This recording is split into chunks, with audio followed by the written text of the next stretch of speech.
गौरी सूत रौवे होई जिया में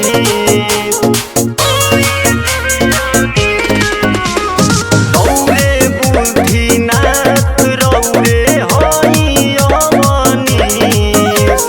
रौवे गौरी सूत रौवे होई जिया में और शुभम सुरेश्वर हे प्रथमेश्वर सुनिए मुक्तिदायी एहो वीर गणपति कहियो हमर घरवा आई एहो गणपति बप्पा कहियो हमर घरवा आई।